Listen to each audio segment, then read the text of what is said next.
Pai, do Filho, do Espírito Santo. Amém. Eu convido você a pegar a palavra de Deus, que está no Evangelho de São Mateus, capítulo 7, versículos de 21 a 27. É de 21 a 27. Evangelho de São Mateus, capítulo 7, versículos de 21 a 27. O Senhor esteja convosco. Ele está no meio de nós. Proclamação do Evangelho de Jesus Cristo, segundo Mateus. Glória a vós, Senhor. Nem todo aquele que me diz Senhor, Senhor, entrará no reino dos céus, mas só aquele que põe em prática a vontade de meu Pai que está nos céus. Naquele dia muitos vão me dizer, Senhor, Senhor, não foi em teu nome que profetizamos? Não foi em teu nome que expulsamos demônios? E não foi em teu nome que fizemos muitos milagres? Então eu lhes declararei, jamais vos conheci. Afastai-vos de mim, vós que praticais a iniquidade. Portanto, quem ouve estas minhas palavras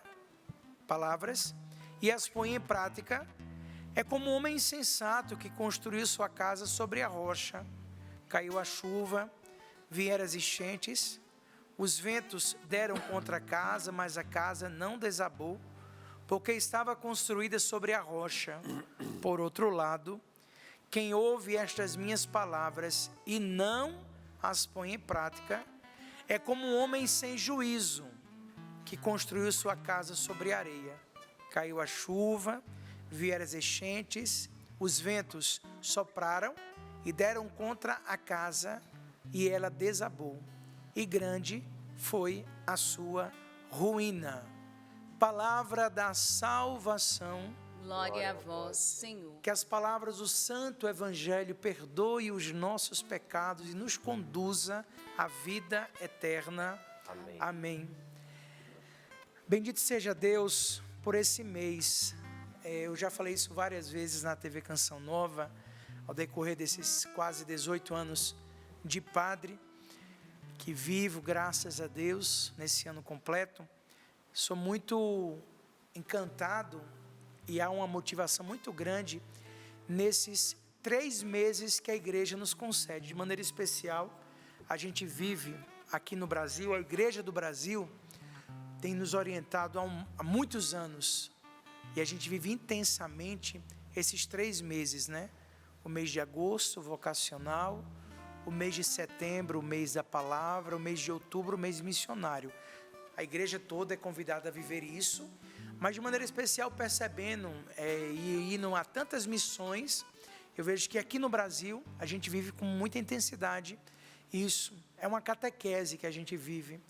A gente é vocacionado, aceita, dá o sim ao nosso chamado, mergulha na palavra, porque a gente só dá aquilo que a gente tem, e depois a gente é enviado em missão. 3 meses de muita graça, de muita catequese. E nesse mês de setembro é o mês da palavra. Eu sempre gosto de lembrar, nesse mês, aquela música antiga que a gente cantava lá na nossa paróquia, sabe? Que a gente fala, toda a Bíblia é comunicação. Dá um dó aí, tudo é dó só, né? Não, um só agora. Qual é o tom, Diago? Eu estava em dó dela. Dó. Toda a Bíblia é comunicação de um Deus de amor, Eu duvido você não lembrar dessa música. Lembra dessa, Valdênia? Na revelação, quem tem Deus no coração. É mais fácil. Toda a Bíblia é comunicação de um Deus de amor.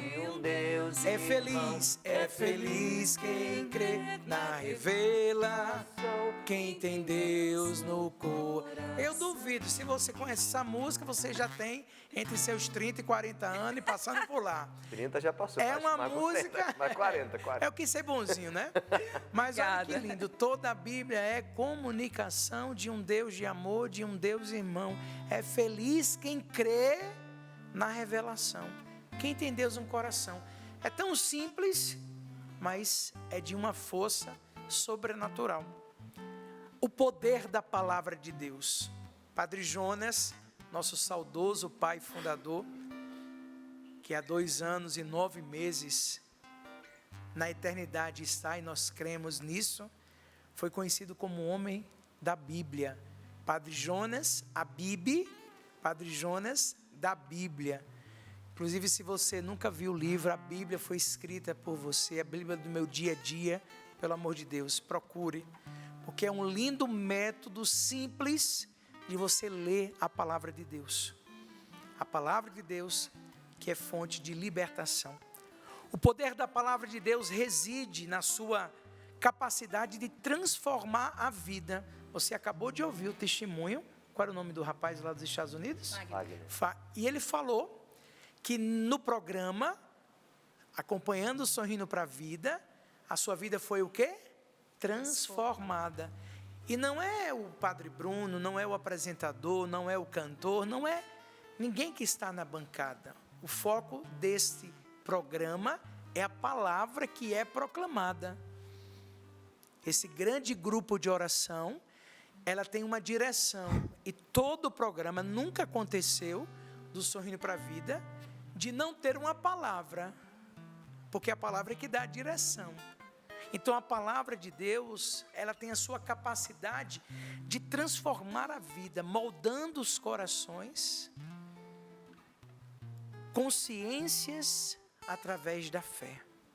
É uma forma viva, ativa e eficaz, que orienta, cura e liberta. Olha para aí, orienta, cura, liberta, revelando a vontade de Deus. Você acabou de ouvir quando diz, né? Nem todo aquele que me diz Senhor, Senhor, entrará no reino dos céus, mas aquele que põe em prática a vontade de Deus. A palavra do Senhor nos orienta à vontade de Deus. Ao permitir que a palavra de Deus domine a vontade e as atitudes, eu, Padre Bruno, e você, nós, seres humanos, os indivíduos, experimentamos o quê? Renovação, direcionamento e uma vida alinhada com a vontade divina. Há o poder na palavra de Deus e nós temos que viver pela palavra, alicerçar a nossa vida na rocha. O homem sábio é aquele que alicerça a sua casa sobre a rocha. Ela transforma e renova. Você quer transformação e renovação? A palavra de Deus tem poder de moldar nossas mentes e corações, resultando numa transformação interior e profunda. A palavra de Deus cura e liberta. Eu tenho guardado até hoje a minha primeira Bíblia, quando eu cheguei na Canção Nova. E lá naquele tempo o Padre Jonas, ele rezava, abençoava as nossas Bíblias, né? E ele dava ali a assinatura e ele escreveu: Bruno, a palavra de Deus é fonte de cura e libertação. Esses dias eu estava lembrando disso, porque o meu sacerdócio foi sendo direcionado para essa missão de cura e libertação, né? Desde o início, ali no combate da oração, depois agora o Livrai-nos do Mal, os próprios livros que eu vou trabalhando. E aí eu me lembrei disso, né? Olha a força da palavra, porque o meu pai fundador escreveu ali na Bíblia, Bruno, lá em 2001, a palavra de Deus é fonte de cura e libertação. É uma força que pode curar, libertar a todos nós de doenças, da opressão espiritual, com a ação de espíritos malignos em nossa vida. A palavra tem poder de libertação. Ela orienta e nos dá o discernimento. A Sagrada Escritura oferece luz e sabedoria, guiando as pessoas nas decisões diárias e apresentando o caminho correto a seguir.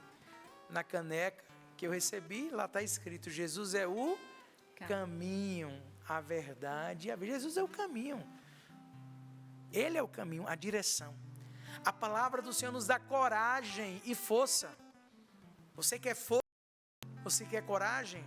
Seja um homem da palavra. A palavra dá força e coragem para enfrentar os desafios da vida e manter-se firme na fé, alicerçado na rocha. Ela nos apresenta a expressão divina. A palavra de Deus é a manifestação plena, real, concreta. Como o poder da palavra de Deus se manifesta na ação no coração. É feliz quem crê na revelação, quem tem Deus no coração. A ação no coração, a palavra de Deus é viva e ativa, penetrando até a alma e ao espírito, e servindo para discernir as intenções do coração. Ela se manifesta na leitura e na meditação, na ruminação da palavra, a leitura orante da Bíblia, da Sagrada Escritura, que deve ser um alimento espiritual diário. É fundamental para experimentar o poder transformador da palavra. Aonde que ela se manifesta a palavra? Na fé e na confiança. O poder da palavra é acessado pela fé, porque quando a gente fala toda a Bíblia é comunicação de um Deus de amor, de um Deus irmão. É feliz quem crê. Durante todos esses dias, por onde eu passei na América, eu falei muito isso. Nós estamos vivendo num tempo que é preciso levantar eu aceito Jesus, eu creio que Ele tudo pode e tudo faz. Voltar a acreditar. Ouro e prata eu não tenho, mas o que eu tenho eu te dou. Em nome de Jesus, levanta e anda. Acreditar, confiar, crendo no poder da sua promessa que se cumpre. Essa palavra ela se manifesta quando a gente confessa e declara. Ao colocar Deus, as palavras de Deus em nossa boca como fé, é possível que elas criem e transformem realidades, determinando o destino da vida. Eu acabei de falar, para mim é uma das passagens, com certeza o Tiago já ouviu milhões de vezes eu falar isso, Valdênia já deve ter ouvido também. Eu sou apaixonado por essa passagem da Sagrada Escritura. Para mim é algo assim, porque eu olho para essa palavra e fico me questionando nos tempos atuais. Pedro e João iam para o templo, avistaram aquele homem caído, quantos anos, deficiente, e ele falou o quê? Ouro e prata eu não tenho, mas o que eu tenho eu te dou. Em nome de Jesus, levanta e anda. E diz a palavra que o homem levantou, andou e saltou e começou a servir. Meu irmão, que força da palavra. Não foi Pedro e João. Foi o poder da palavra, em nome de Jesus. Por isso que eu trouxe para a minha vida a música Pelo Nome, e sou muito grato a Deus, porque quando o desânimo bate, eu já lembro, pelo nome de Jesus, as muralhas vão cair. E a palavra tem poder, e ela cai. O que eu preciso é acreditar. A palavra de Deus não é apenas um texto sagrado, mas sim um instrumento poderoso, quando aceito com fé. Ó, voltar aí, o acreditar. Ouro e prata não tenho, mas o que eu tenho eu te dou. Em nome de Jesus, eu levanto e ando. Se aquele homem não tivesse acreditado, assumido, aceitado a palavra, tinha permanecido deitado até hoje. Opera milagres, transforma o caráter, orienta a vida e manifesta o poder criador, transformador de Deus na terra. A fé bíblica, a Sagrada Escritura, não é algo irracional. Ela está pautada na revelação de um Deus criador, pessoal, que se comunica com as suas criaturas. Deus cria, Jesus salva, o Espírito santifica.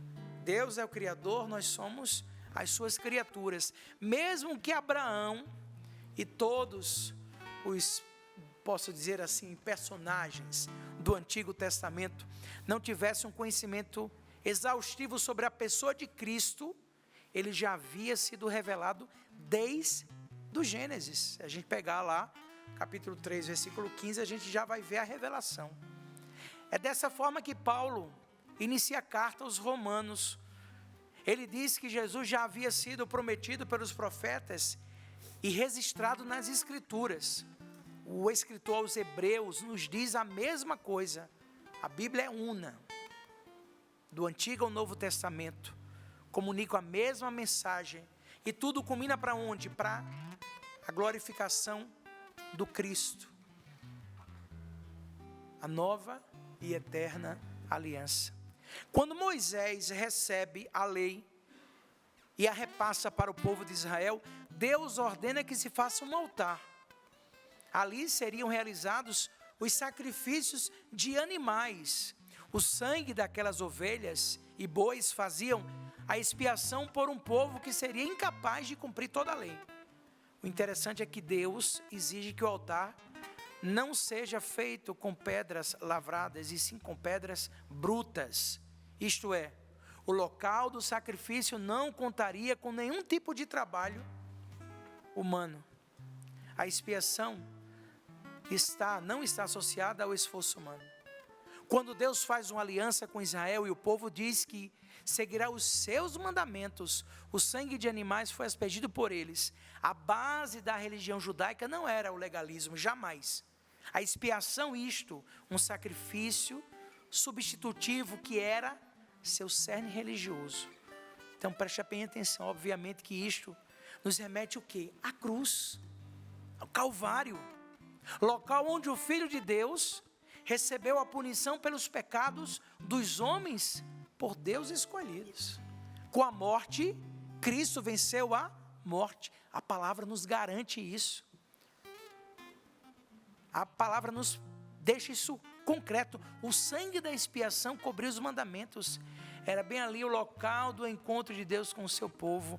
Mas tudo isso é preciso que nós tenhamos o quê? Fé. Eu sempre gosto de falar, né? É a menor e a maior. É a menor de todas as palavras e a maior de todas elas. Não existe uma palavra menor do que a fé. Mas é a maior de todas. Paralelepípedo. Pindamonhangaba. Caraguatá. Mas não tem palavra maior. A maior é a fé. É a menor e a maior. E como nós precisamos renovar a nossa fé. Somos criaturas elevadas a filhos, chamados a ser servos como amigo de Deus. A vivência da fé, o justo viverá pela fé. Quantas passagens da Sagrada Escritura, da palavra de Deus proclamada, da força que ela opera, nós podemos trazer que pela fé, porque o que eu acho mais lindo, todos os grandes momentos e feitos de Jesus, seus 3 anos de vida pública, por onde ele passou, curou, libertou, todas as vezes que alguém era curado, eram libertados, sempre dizia o quê? A tua fé te salvou. Tua fé te salvou.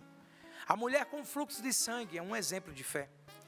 E foi com ele seguia uma grande multidão, diz a palavra de Deus, o Evangelho de Marcos, capítulo 5, que o apertava. Uma certa mulher, que havia 12 anos, que tinha um fluxo de sangue, e que havia padecido muito com muitos médicos, e vivia um quadro horrível, diz a palavra.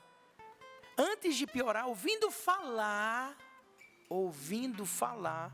veio por trás, entre a multidão, e disse: basta tocar na hora do seu manto, serei curada. Tocou sua veste e foi curada. Pela razão, aquela mulher tinha todos os motivos, pela razão, aquela mulher tinha todos os motivos para não fazer o que fez. Primeiro, havia uma multidão que se colocava entre ela e a sua bênção. Me lembrei daquela música, né? Preciso de uma bênção, não vou desistir. Sem ela eu não vou sair daqui. Uma bênção. Qual é a tua bênção?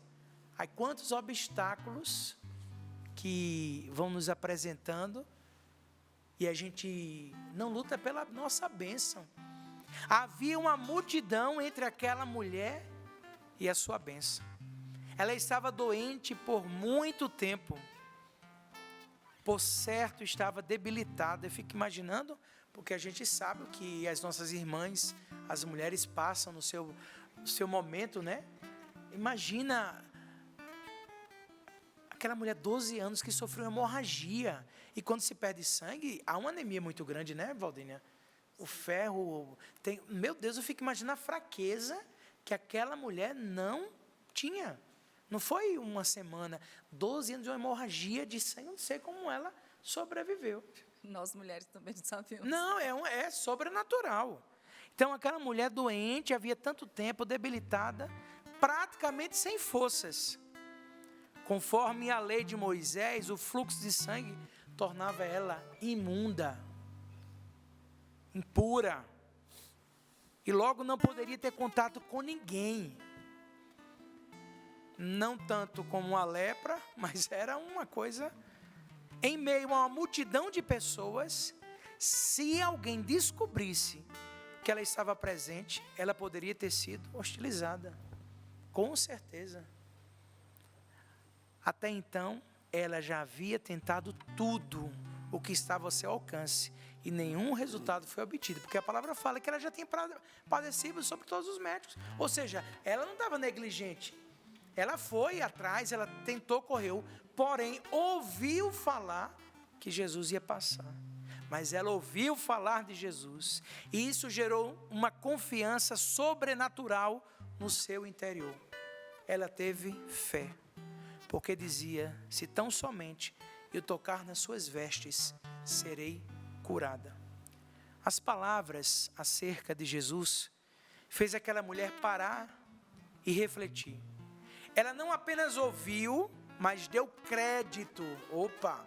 Nem todo aquele que diz Senhor, Senhor, nem todo aquele que ouve, mas aquele que coloca em prática. As palavras acerca de Jesus fez aquela mulher parar e refletir. Ela não apenas ouviu, mas deu crédito, acreditou, ao testemunho que lhe fora contado acerca do Senhor. Ela tomou posse.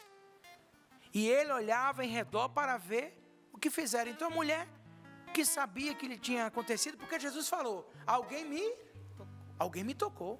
Espera aí, ela foi às escondidas. Basta eu tocar na veste e eu serei curada. Jesus não viu ela. Aí Jesus falou: opa, alguém me tocou. E ali ela tremendo, temendo, aproximou-se, prostrou-se diante dele e disse: foi eu, porque ela falou a verdade. Temendo e tremendo, a fé gerada naquela mulher a fez superar os seus temores, mesmo ela sabendo que poderia ser rejeitada por Jesus ou humilhada pela multidão que estava ao seu redor. E ele disse: filha, a tua fé te salvou, vai em paz e ser curada deste teu mal. Olha que lindo. A cura veio depois da proclamação primária, a tua fé. E seja curada. A tua fé te cura. A tua fé te liberta. A tua fé salva. Crer no Senhor Jesus, será salvo tu e a tua casa. A palavra nos garante isso. Por causa da fé em Cristo, aquela mulher foi salva, recebida como filha, porque Jesus fala: filha, a tua fé te salvou. Curada do fluxo de sangue, e ainda recebeu uma saudação final, uma despedida de paz. Vai em paz, vai em paz. A tua fé te salvou, ser curada de todo este mal. Há uma necessidade muito grande. Nós temos que voltar realmente a sermos homens e mulheres da palavra, viver pela palavra, no poder da palavra. Nós estamos nesse mês tão abençoado, mês da Bíblia, da Sagrada Escritura. Assumir cada vez mais em meio ao mundo de incertezas onde vivemos, nós temos que voltar a acreditar. É o ano jubilar, é o ano da esperança, e a esperança não engana. A esperança tem nome, ela é Jesus. Pega lá Romanos capítulo 5 que você vai ver isso. A palavra de Deus, o norte de todo cristão, o manual de todo ser humano. Nós precisamos, para entender que a nossa resposta a tudo isso é entender que combatemos o bom combate, que guardamos a fé, que somos homens e mulheres que vivemos no poder da palavra e com a palavra de Deus. Eu vou mais uma vez proclamar o que está no Evangelho de São Mateus, quando diz o versículo 24 do capítulo 7. Portanto, quem ouve, ou seja, a fé, a palavra entra pelos ouvidos. Quem ouve estas minhas palavras e as põe em prática. Eu tenho que ouvir e praticar. É como um homem insensato que construiu sua casa sobre a rocha. Não precisa ser engenheiro, não precisa ser construtor para pensar e fazer o entendimento disso. Para uma boa casa, para um bom edifício, para uma boa construção, tem que ter um bom alicerce, uma base. Aí se levanta andares. Todos nós aqui estávamos na construção do centro de evangelização.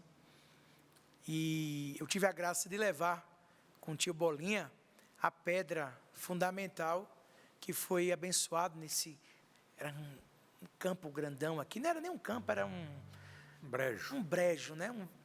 Era mato verde, e ali a gente fez uma procissão, aí teve um caminhão, teve uma missa, pedra pesada, andar com essa pedra todinha, né? Colocamos ali, eu acompanhei a construção do centro de evangelização. Meu Deus, eu ficava impressionado com a quantidade de caminhões de brita. Sabe quando você vai concreto, né? Concreto, fazer como é que fala? A laje de uma casa, né? Aí geralmente é um caminhão de concreto. Cada pilastre daquela do centro de evangelização tem para mais de 10. Eu falei, meu Deus do céu, derramava aqueles. E ali eu fui pensando também, né? Para levantar essa grande estrutura do centro de evangelização, foi preciso ter uma base sólida para sustentar. Quem construiu sua casa sobre a rocha? Caiu a chuva, vieram as enchentes, os ventos deram contra a casa não desabou, porque estava construída sobre a rocha. Por outro lado, quem ouve estas minhas palavras e não as põe em prática, é como um homem sem juízo, que construiu sua casa sobre a areia. Caiu a chuva, vieram as enchentes, os ventos sopraram e deram contra a casa, e ela desabou, e grande foi a sua ruína. É isso. Aqui está a rocha, o qual nós precisamos estar firmes e alicerçados. Por isso que a palavra do Senhor, que nós meditamos hoje, ela precisa ser lida, vivida, praticada diariamente. Diariamente. Eu deixei o meu livro, a Bíblia, no meu dia a dia, no santuário, que eu tenho um lá, que é uma relíquia para mim, porque a semana passada, não sei porque eu levei para o santuário e ficou lá. Como eu cheguei em missão ontem, estou voltando hoje ao santuário, não trouxe. Mas eu pensei muito, meu Deus, como o povo de Deus precisa ter mais a prática da leitura orante, de trazer mesmo a palavra do Senhor a cada dia. E é um pouquinho, não é muito não. A gente tem um dia extenso, intenso, corrido, mas tira pouquinhos minutos. O Padre Jonas ensinou para nós pelo menos meia hora, 40 minutos. Se você não consegue, tira 10. Eu até falo para alguns irmãos, né? Já tem a missa diária, que ali na missa diária você consegue pegar o Antigo Testamento, né? A liturgia do dia. Já é algo sobrenatural, mas não deixa de ler, porque ela, a palavra que nos firma, que nos fortalece, é quem vai nos sustentar. Quando o desânimo, eu acredito que aqui na bancada, se eu colocasse os meus irmãos para falar, com certeza todos, no momento de dor, de angústia, uma palavra de Deus, um trecho da Sagrada Escritura solta aos nossos olhos, a gente reanima. Cada um de nós, pelo menos, tem uma palavra que norteia a nossa vida. Cada um de nós. Tem uma palavra que você traz no seu coração, Valdênia, sempre que você gosta? Tem, Padre. Tem a palavra do meu chamado, que é a palavra de Isaías, que diz que o Espírito do Senhor está sobre mim, me ungiu. Mas dias agora é o Salmo que diz, este infeliz gritou a Deus e foi ouvido. É um trecho do Salmo que também acalenta o meu coração e me conforta. Você, Tiago? Mateus 9, que é a passagem da minha vocação também, e que fala justamente que ele veio para os pecadores e não para aqueles que estão sãos, né? Então ele veio para os doentes. É maravilhosa essa passagem porque em vários momentos realmente eu recorro a ela quando eu preciso ser sustentado, fortalecido por Deus, tanto por ser a vocação de Mateus, que é o chamado, que ele vem e segue-me, mas também porque quando eu me sinto assim, pecador, fraco, é ali que eu recorro, porque ele veio para mim. Ele veio para aqueles que não estão tão bem, que não estão sãos, mas para os doentes, para todos nós. E você, Sapo? Eu depois que eu conheci a palavra de Deus, antes de eu conhecer a Deus, já tinha uma palavra que me seguia, que era Eclesiástico 2, a paciência, né? Depois que eu me converti, que eu comecei a fazer estudo bíblico, eu vi que aquela palavra, ela me acompanhava mesmo antes de eu conhecer Jesus. Olha que bênção. Maravilha. A palavra de Deus dá uma direção. Eu trago ao meu sacerdócio meu chamado à canção nova. Não tenhas medo, de agora em diante serás pescador de homens. Palavra que me leva, não tenhas medo, coragem, fé. E a palavra vai me dando a direção. Então eu quero fazer esse convite hoje. Escolha, peça, se você não tem, traga uma passagem bíblica para a sua vida e vá todo dia lendo, rezando, proclamando e com certeza, graças, libertações acontecerão. Eu vou terminar dizendo o que eu disse no início. O poder da palavra de Deus reside na sua capacidade de transformar a vida, moldando corações e consciências através da fé. É uma força viva, ativa e eficaz, que orienta, cura e liberta, revelando o caráter da vontade de Deus. Ao permitir que a palavra de Deus domine a vontade e as atitudes, o indivíduo experimenta renovação, direcionamento e uma vida alinhada com a vontade do alto, a vontade divina, a vontade do céu. E a vontade de Deus é o melhor para cada um de nós. Que o Senhor te conceda a graça de ser um homem da palavra e assim viver por Cristo, com Cristo e em Cristo. Vamos rezar nesses minutinhos que foram nos dados. Vamos pedir essa graça, porque eu creio que o poder da palavra exorciza e nos livra de todo mal.